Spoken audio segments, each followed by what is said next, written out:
It's that time of the year again, this time with the release of the Pixel 4 and Pixel 4 XL. The Pixel has always been a platform for Google to showcase what their vision of a smartphone will be, and it's the software that brings it to life.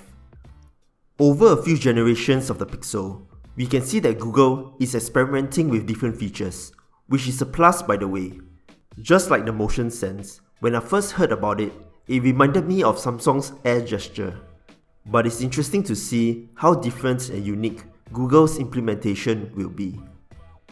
If you already know by now, Google removed the Pixel stickers, the headphone adapter, and most importantly, the Google earbuds. The small price decrease doesn't justify the omission of those items, and I feel it's important to provide users basic experience, especially for a $1,000 device. Google has been pretty safe for the Pixel 4 design, sticking to what works and removing what doesn't. The two-tone glass is now replaced with a full soft touch glass back, which I personally like. The frosted sides now improve handling, but still feel slippery, so I recommend getting a case. I am usually quite careful with my devices, so I didn't have an issue using it naked for about 2 weeks.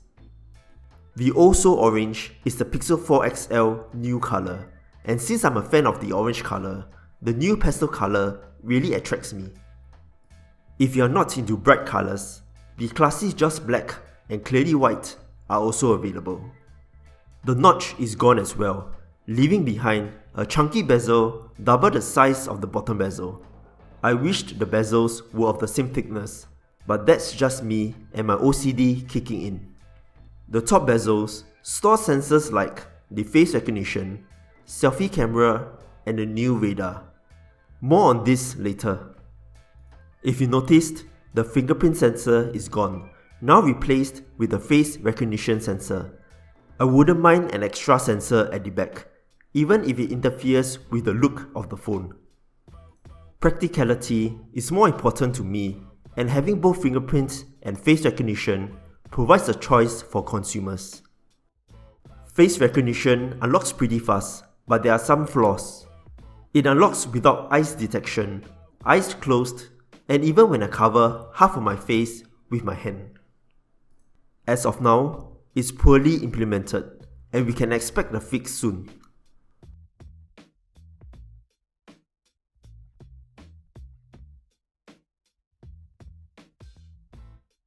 Overall, the Pixel 4 XL build quality is top-notch, no pun intended.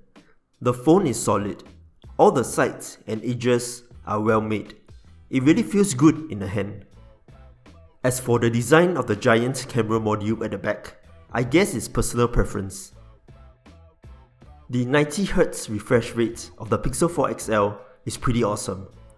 For someone who is used to the normal display of most smartphones, you can really tell the difference. It's very fluid and definitely feels like a high-end premium device. But the 90Hz refresh rate doesn't work all the time. To preserve battery life, it will tune down to 60Hz during certain scenarios, such as turning on battery saver or during certain brightness and ambient condition. You can actually force 90Hz by going into developer options, but first you need to enable it. To do so, head over to About Phone in the settings. Look for build number and tap on it a few times.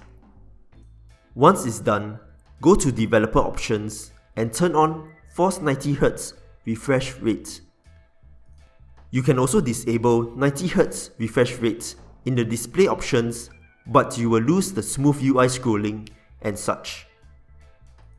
The Google Pixel 4 XL comes with a 6.3-inch Quad HD resolution at 537 ppi, so you can expect a sharp and detailed display. It's an OLED display, so the blacks are the pixels turning off, so they produce real deep blacks. You can't really tell on camera, but the whites are a little yellow compared to the previous Pixel 3 XL. Viewing angles are pretty good as well, and there isn't any obvious blue shift. There are some settings you can change, like choosing different colors. And night light that helps you fall asleep easier if you tend to use your phone before you sleep. And of course, not forgetting system-wide dark mode. To take advantage of the OLED display, you can turn on Ambient Display that shows information at a glance. You can either tap, lift, or reach to check your phone. That's where the radar comes into play. Google calls it motion sense, and right now, there are just a few motions you can use. To skip songs, swipe left or right. You can also swipe to silence calls or snooze alarms. Lastly, the sensor will detect your phone reaching and will turn on the display without touching the phone. Personally, it didn't work quite well for me, and it wasn't very consistent.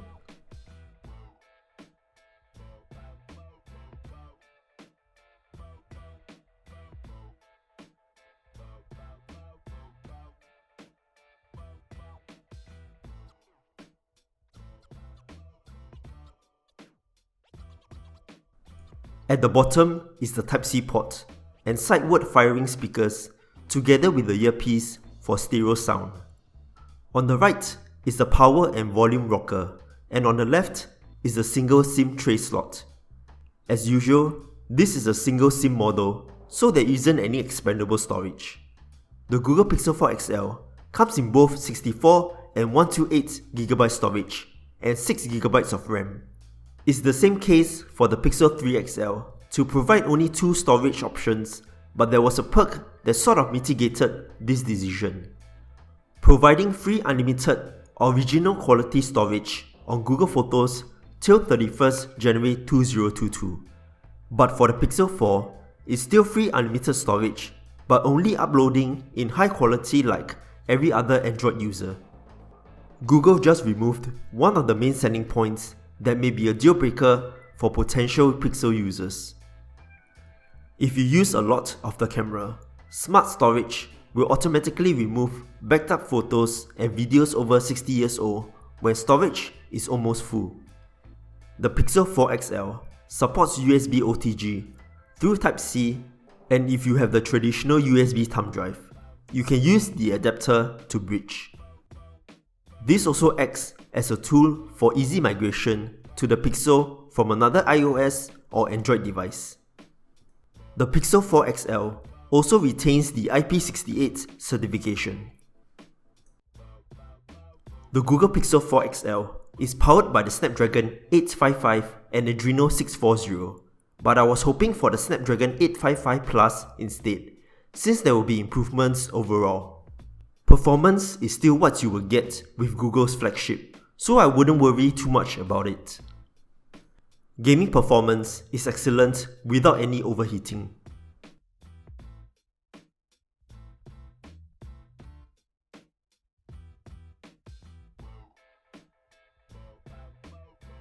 It also comes with the usual Bluetooth 5.0, NFC, and dual-band Wi-Fi 802.11 ABGN-AC. These are the speed tests using both cellular and Wi-Fi. Following the Pixel lineup, it also comes with a Titan M chip that protects and secures your Pixel device. One of the perks of having a Google Pixel is having access to the latest Android, which is now Android 10.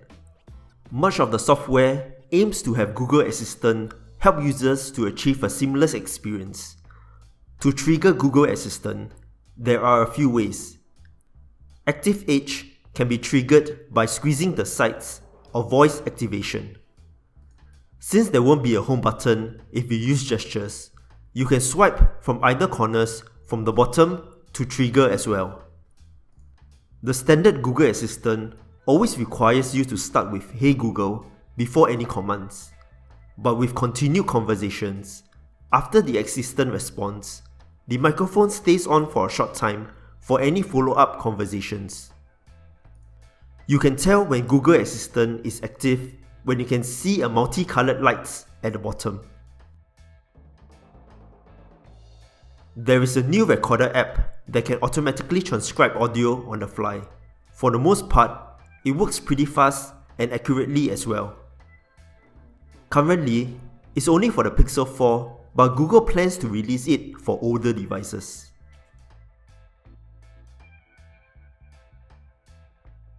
There are some changes to the way notifications are shown when using Face Unlock. There are two ways you can choose by toggling Skip Lock Screen setting.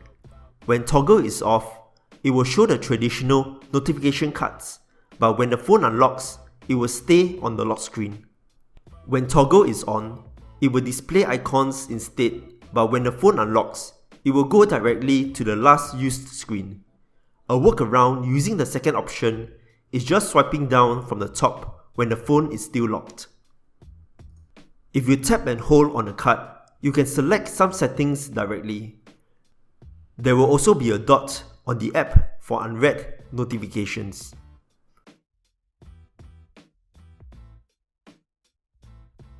Previously, they introduced the 2-button navigation, but this time it is just gesture navigation. Swipe up to go home, swipe up and hold to access recent apps, and either swipe left or right edge to go back.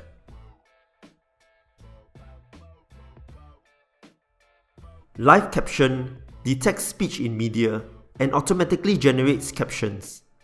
You can easily toggle it by pressing on the volume rocker and tapping on the last icon. You can move and expand the captions as you wish.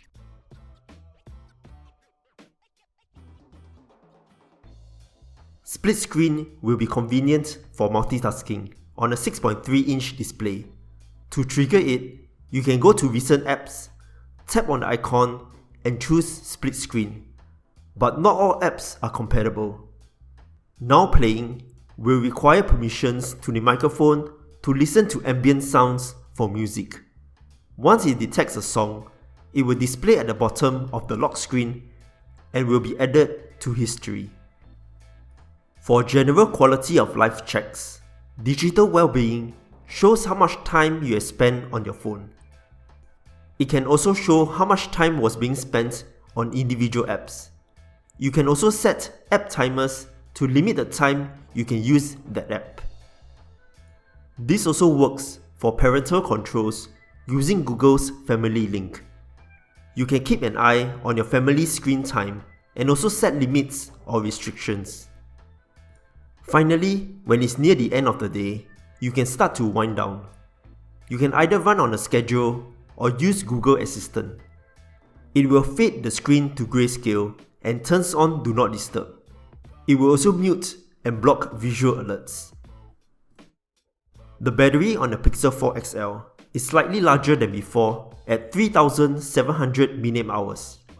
My screen on time was around 5 hours, which is the same as the Pixel 3 XL with a smaller battery.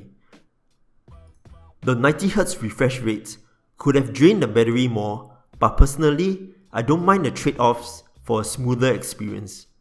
I'm not considered a power user, but the Pixel 4 XL is usually unplugged for about 8 to 12 hours before it's back on the wall charger, and I will have around 10% to 40% left depending on how much I use it. It's not the best number, but it will last throughout the day for the average user.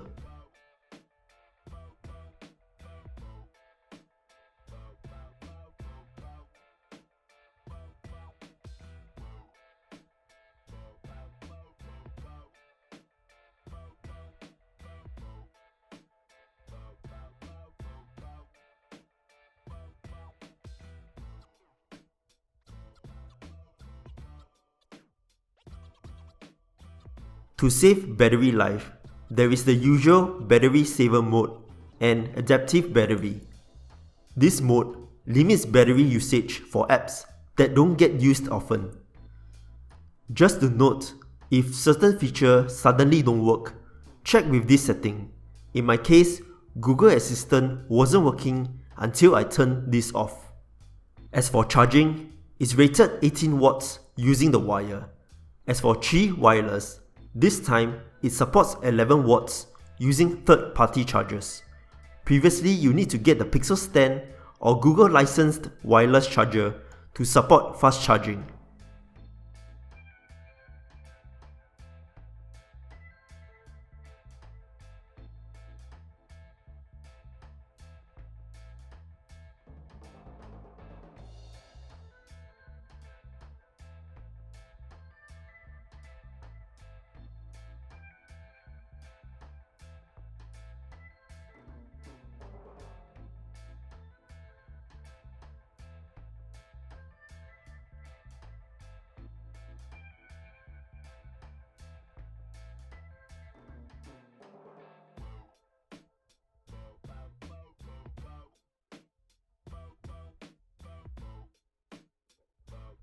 Not much has changed with the main camera. The Pixel 4 XL is still using a 12.2 megapixel sensor with OIS. Google has added another 16 megapixel telephoto camera also with OIS. Previously, you can toggle HDR Plus mode, but now it's not available in the setting. Camera modes are pretty standard like panorama and time-lapse. Playground is like AR, where you can add characters for interactions.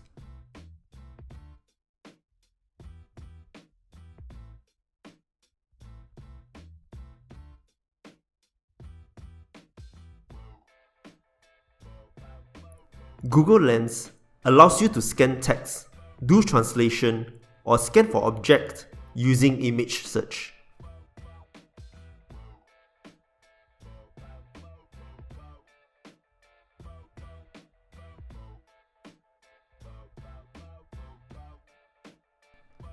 Just to demonstrate, manual and autofocus, both in day and low light, is very fast and does its job well.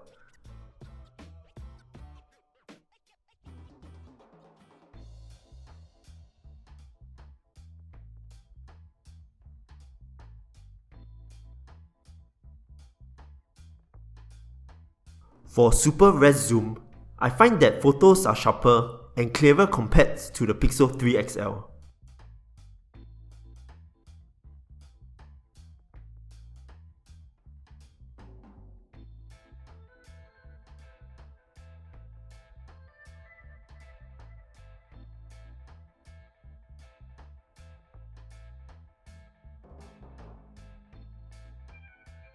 Top Shot uses machine learning to recommend the best shot in the photo, and you must enable motion to do so. Now, it is also available for videos, and you need to tap and hold on the shutter button.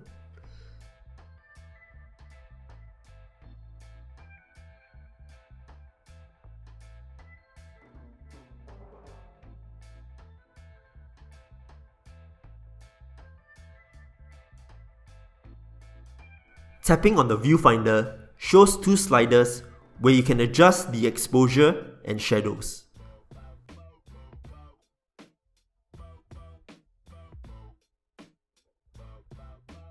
Without much tweaking of the setting like HDR, daytime photos are really good and capture colors quite accurately.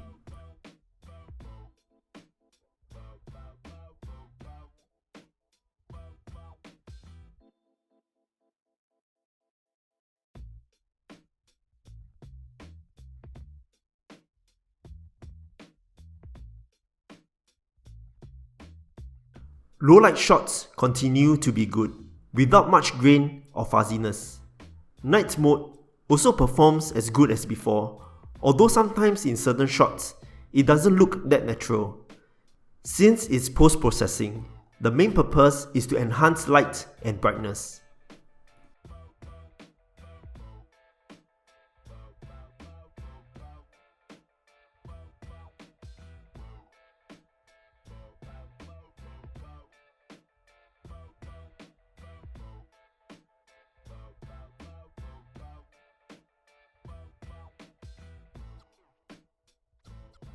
Astrophotography will auto-trigger using night mode under certain circumstances.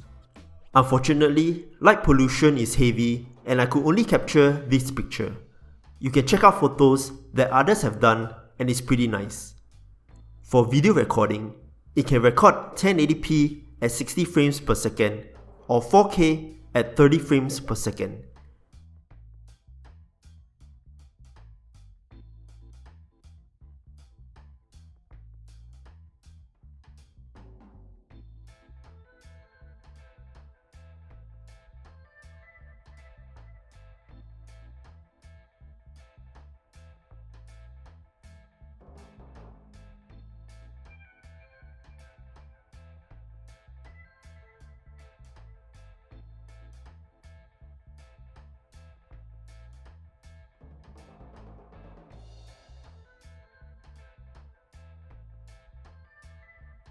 As for the front camera, the ultra-wide camera was removed, leaving behind a single 8 megapixel shooter with 90 degrees field of view.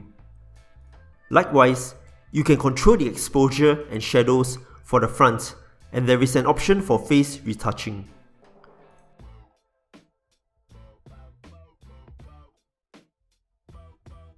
For every release of the Pixel, the main focus is the software. It makes sense since after all Google is a software company.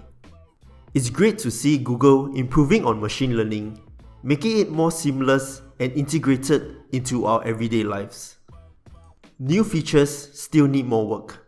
The face unlock issue, motion sense can have more users and also needs to be more consistent. Some choices are also puzzling. The removal of the ultra-wide front camera, the 2 small storage capacity options, and also removing the free unlimited original quality storage. But the Google Pixel 4 XL has its own good points. I liked the 90Hz refresh rate. Going back to a normal screen feels different. The hardware design is beautiful and I really enjoyed the camera. Android 10 is as good as it gets, with nice features like live captioning and transcribing.